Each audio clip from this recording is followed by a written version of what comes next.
محمدا النبي المصطفى الأمين اللهم صل وسلم على سيدنا محمد وعلى آله وأصحابه ومن تبع هداه بالإحسان إلى يوم الدين أما بعد سعادة المختار من أعزة الكرام para alim, para ulama, para masyayikh, para asatidzah yang saya ta'zimi, yang saya muliakan dan insyaallah dimuliakan oleh Allah Subhanahu wa taala. Amin Allahumma amin ya rabbal alamin. Wa bil akhas sahibul fadilah al mukarram Ustaz Santo Kumar, wa bil akhas Ustaz Eko, wabil akhos Ustaz Aidil Fitri yang sama-sama kita ta'zimi, yang sama-sama kita harapkan barokah doa serta barokah ilmunya. Amin Allahumma amin ya rabbal alamin. Yang saya hormati sahibul hajat, keluarga besar almarhum Bapak Haji Ahmad Sulaidi, dan juga yang saya hormati dari aparatur pemerintah Kota Prabu Mulih yang sempat hadir. Wabil akhos di tengah-tengah kita hadir Bapak Lurah Kelurahan Muara II, dan yang saya hormati pula jamaah takziah bapak-bapak, ibu-ibu rahimakumullah. Sebelum saya berbicara lebih banyak, Pak, kalau saya tanya, tolong jawab dengan jujur dan ikhlas. Kira-kira yang namanya nasihat kematian itu bagi yang mati atau yang masih hidup? Masih hidup. Mau'idul hasanah itu bagi yang masih hidup atau yang sudah di alam kubur? Masih hidup. Padahal bagi orang yang masih hidup itu setiap hari tanpa dikasih nasihat oleh sesama sudah dikasih nasihat oleh Allah Subhanahu wa taala. Kalau tidak percaya, ini buktinya. Yang tadinya ini buktinya. Mana buktinya? Ini buktinya. Buktinya ini, Pak. Rambut yang tadinya masih hitam sekarang sudah ubanan, mauhidah langsung dari Allah. Yang tadinya mata bisa melihat jelas sekarang kalau tidak pakai mata dua tambahan kabur penglihatannya, mauhidah langsung dari Allah, nasihat langsung dari Allah. Yang tadinya makan 2 piring kurang, sekarang setengah piring saja tidak habis, mauhidah langsung dari Allah. Yang tadinya gigi masih utuh sekarang tinggal 2, Pak, itu nasihat langsung dari Allah. Jadi hakikatnya setiap hari dalam kehidupan kita tanpa ada nasihat dari sesama pun Allah sudah mengasih mau'idah langsung. Allah langsung memberikan nasihat kepada kita semua setiap hari dalam kehidupan kita. Akan tetapi yang namanya manusia itu terkadang lalai dan terkadang hilaf dan terkadang tidak merasa bahwa itu merupakan mau'idah yang luar biasa yang setiap hari diberikan oleh Allah Subhanahu wa taala. Bapak Ibu yang saya hormati, jadi kalau berbicara masalah kematian, Allah merahasiakan 3 perkara dalam kematian dari kita semua ila yaumil qiyamah. Jadi ada 3 perkara yang Allah Subhanahu wa taala hingga nanti tidak akan pernah dikasih tahu kepada hambanya tentang kematian. Perkara yang pertama adalah masalah waktu. Kita tidak pernah tahu, Pak, pada usia berapa malaikat maut akan datang menjemput kita. Kita tidak pernah tahu pada usia berapa nafas kita akan terhenti, dicabut oleh malaikat maut. Malaikat maut namanya siapa, Pak? Israil. Kok tahu? Memangnya nggak pernah ketemu atau mau ketemu Pak? Kira-kira kapan mau ketemu? Mau cepat apa mau lambat? Bingung ini. Tapi mau lambat mau cepat, kalau sudah waktunya ketemu ya tetap ketemu, tidak bisa menghindar. Perkara yang pertama kita anggap selama ini yang namanya mati, yang namanya maut itu bagi orang-orang lebih dekat, bagi orang-orang yang sudah lanjut usia. Kita menganggap yang namanya kematian itu selalu datang kepada orang yang sudah lanjut usia, yang sudah sepuh. Tetapi betapa banyak iktibar yang diberikan oleh Allah Subhanahu wa Ta'ala dengan makhluk lainnya, betapa banyak kelapa yang masih hijau itu sudah jatuh dari tangkainya, dan berapa banyak kelapa yang sudah menguning masih kokoh di atas tangkainya. Artinya apa? Sudah lanjut usia, sudah sepuh, toh sampai sekarang Allah masih berikan umur panjang, Allah masih berikan umur yang barokah sehingga bisa ibadah. Dan betapa banyak bayi yang baru lahir, bahkan bayi yang baru ditiupkan ruhnya masih di alam kubur, langsung diambil lagi ruhnya oleh Allah Subhanahu wa Ta'ala.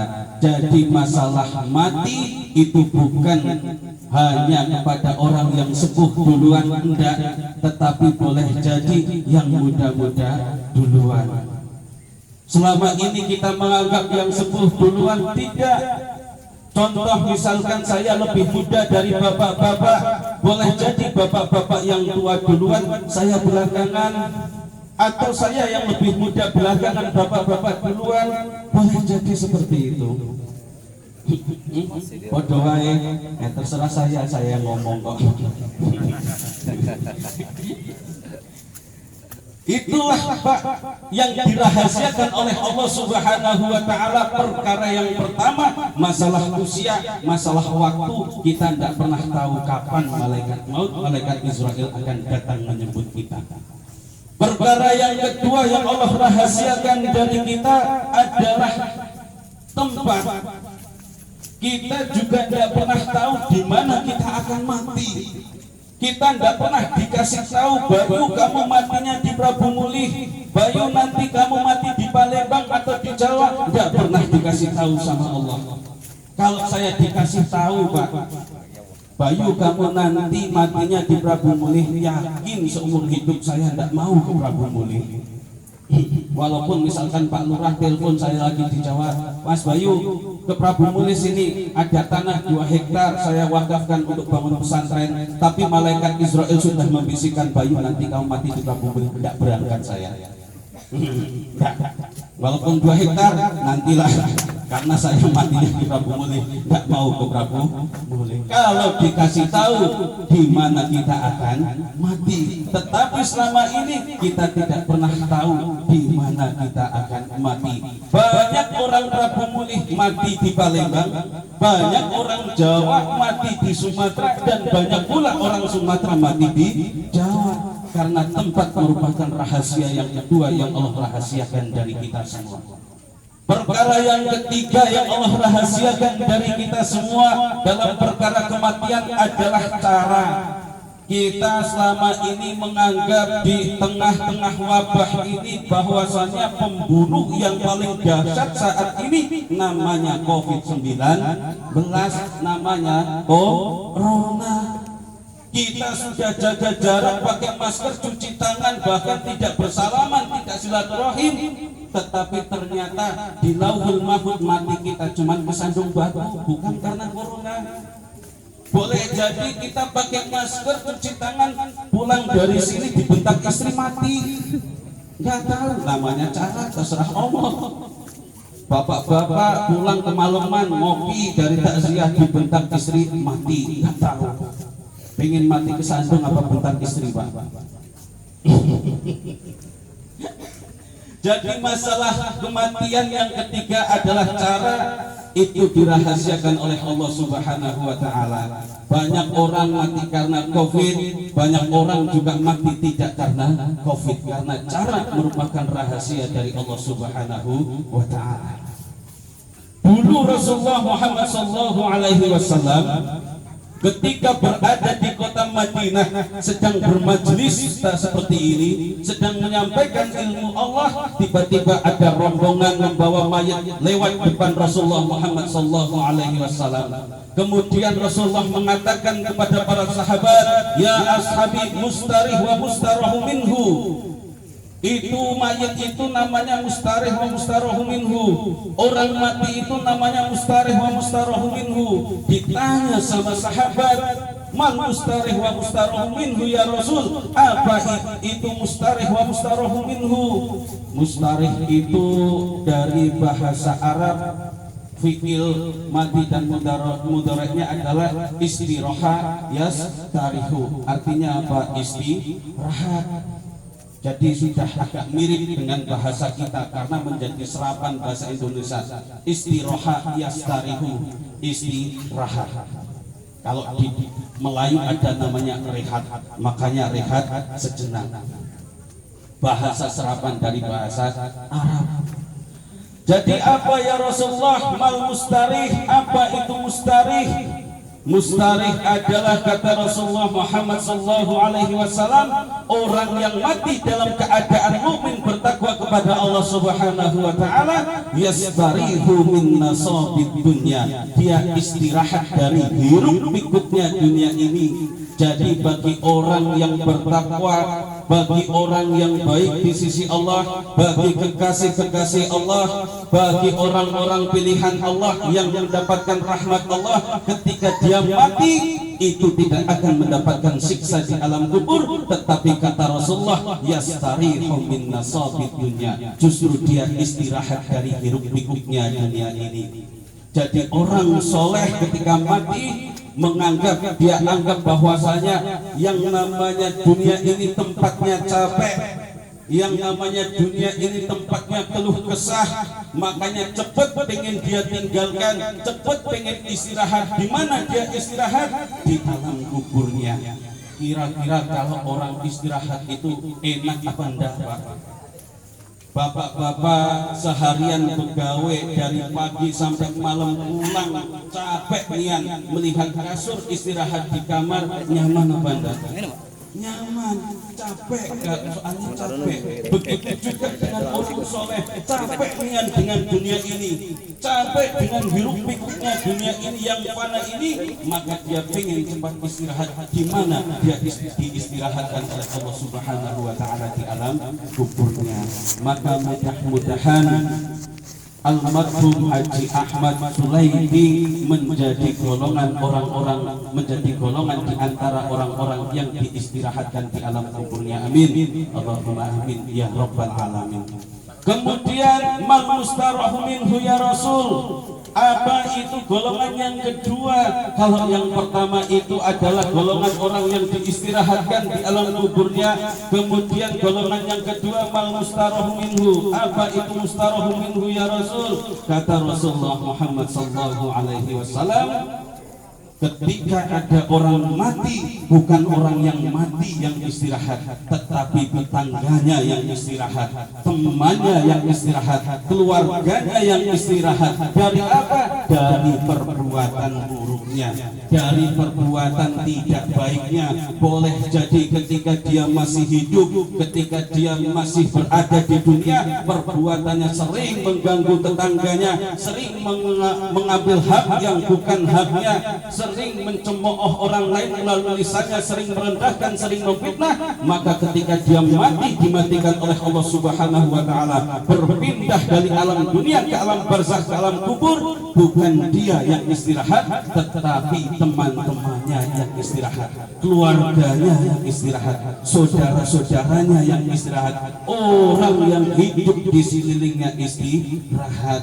Maka tidak heran kalau ketika ada orang jelek kok mati, kemudian alhamdulillah ayam aku tidak hilang lagi, alhamdulillah sendalnya aman sekarang kalau tidak dimasukin ke rumah, alhamdulillah motor sekarang aman karena yang biasa ngambil ini sudah mati. Yang istirahat orang yang masih hidup, yang mati mendapatkan siksa di alam kubur. Na'udzubillahi min dzalik. Dulu Dulu juga Rasulullah ketika bermajelis seperti ini di kota Madinah bersama para sahabat, ada rombongan jenazah. Ini di lain waktu, Pak. Ada rombongan jenazah lewat, diberhentikan oleh Rasulullah Muhammad SAW. Stop, Pak, berhenti. Ini yang mati siapa? Ini yang wafat siapa? Si fulan ya Rasulullah. Keadaan si fulan ini, bapak ini dengan tetangganya waktu hidup gimana? Baik ya Rasulullah, sama tetangganya, sama temannya baik juga, suka traktir, sama keluarganya baik juga, sama istrinya baik ya Rasul, sama anaknya baik, menafkahi, tidak pernah menelantarkan, wajabat, kata Rasulullah Muhammad SAW. Rasulullah baru duduk seperti ini bermajelis, tiba-tiba baru duduk datang lagi rombongan yang kedua bawa jenazah lagi. Oh, ternyata musim mati itu tidak cuma sekarang, zaman Rasulullah musim mati udah ada. Baru Rasulullah mau duduk, lewat rombongan pembawa jenazah yang kedua, diberhentikan sama Rasul, ditanya lagi, stop, ini yang mati siapa? Si fulan ya Rasulullah. Lah bapak ini matinya itu dulu waktu masih hidup dengan tetangganya gimana? Wah, kalau sama tetangganya ini dulu perbuatannya jelek Rasulullah. Dulu suka mengambil, suka maling barang tetangganya. Kalau sama keluarganya, wah, tidak pernah mau penny, tidak pernah ngurusin keluarga. Sama anaknya terlantar Rasul, anaknya tidak tahu kemana karena tidak pernah dikasih nafkah. Kata Rasulullah, wajabat. Bingung sahabat, Pak. Sahabat bingung, yang bersama Rasulullah lagi majelis seperti ini bingung. Rombongan yang pertama ketika diceritakan oleh Rasulullah, pembawa jenazah diceritakan kebaikannya, apa kata Rasulullah? Wajabat. Ketika rombongan kedua ditanya Rasulullah, bagaimana keadaan mayit ini waktu dia masih hidup? Jelek keadaannya, buruk tingkah lakunya. Kata Rasulullah, wajabat. Yang baik wajabat, yang buruk juga wajabat. Maka sahabat bingung, loh Rasul, ini yang baik engkau katakan wajabat, ini yang buruk juga engkau katakan yang wajabat. Maksudnya piye ini? Maksudnya gimana? Kok wajabat semua? Apa kata Rasulullah? Kalau yang pertama disaksikan kebaikannya di dunia oleh orang-orang sekelilingnya, oleh tetangganya, oleh kawannya, oleh keluarganya, bahwasanya dia waktu masih hidup baik terhadap sesama, wajabat lahul jannah, maka dia berhak mendapatkan surga atas kesaksian orang-orang di sekelilingnya bahwa dia adalah orang baik. Maka kalau ada orang mati, kita disunahkan apa Pak? Bersaksi atas orang tersebut bahwa dia adalah orang baik. Kalau ada orang mati, bapak ini baik ya, alhamdulillah baik, khair. Maka itu bukan cuma tradisi, tetapi itu menjadi wasilah nanti di akhirat, bahwasanya semakin banyak orang yang mengatakan, menyaksikan bahwasanya bapak yang hidup ini dulunya adalah orang baik, maka akan menjadi syafaat penolong di akhirat. Wajabat lahul jannah, dia mendapatkan jatah tiket ke surga. Amin Allahumma amin ya rabbal alamin. Tapi ini yang ikhlas, Pak. Jawaban yang ikhlas, bukan jawaban yang formalitas. Kalau sekarang kan formalitas, karena berjamaah tidak mungkin. Bapak ini baik ya, wah jelek ini nggak mungkin. Wah digebukin sama yang tasya, pasti bilang baik semua. Formalitas. Yang akan jadi syafaat bukan yang formalitas, yang akan jadi syafaat adalah yang ikhlas dalam hati, bahwasanya menyaksikan yang wafat itu orang yang baik, suka menolong, suka bersedekah, suka bermuamalah dengan mentasyarufkan hartanya, diamalkan di sebagian, membantu fakir miskin, anak yatim dan lain sebagainya. Yang ikhlas dalam hatinya, itulah kesaksian nanti di akhirat yang akan menolongkan si mayit tersebut. Kemudian golongan yang kedua juga mendapatkan wajabat. Orang yang jelek wajabat, kata Rasulullah, wajabat lahul nar, wajabat lahul nar. Dia berhak mendapatkan tiket ke neraka karena kesaksian orang-orang di sekelilingnya adalah dia waktu hidup dalam keadaan perbuatan yang jelek. Disaksikan setiap hari adanya cuma memfitnah, merendahkan orang lain, suka mengambil hak orang lain, suka menodong, suka maling, suka garong, jadi pencoleng, jadi preman, maka kesaksian orang-orang di sekelilingnya bahwasanya dia orang yang buruk akan menjadi penyeret bahwasanya dia nanti akan dimasukkan, dijebloskan ke dalam neraka. Na'udzubillahi min dzalik. Mudah-mudahan kita semua ketika nanti diwafatkan oleh Allah Subhanahu wa taala dalam keadaan yang baik dan disaksikan oleh orang-orang sekeliling kita bahwasanya kita adalah orang yang baik. Amin Allahumma amin ya rabbal alamin. Karena Pak, cita-cita yang paling mulia atau keinginan yang hakiki dari seorang muslim adalah ketika dia mati nanti menghadap Allah itu dalam keadaan tidak membawa dosa, hanya membawa amal baik. Maka setiap hari kita berdoa, Allahumma khtim lana bi husnil khatimah. Ya Allah, matikan saya dalam keadaan yang baik. Yang baik itu yang seperti apa? Ketika mati kita tidak akan membawa dosa di hadapan Allah. Amin Allahumma amin ya rabbal alamin. Mungkin itu saja yang bisa saya sampaikan. Mudah-mudahan ini bukan nasihat dari saya Pak,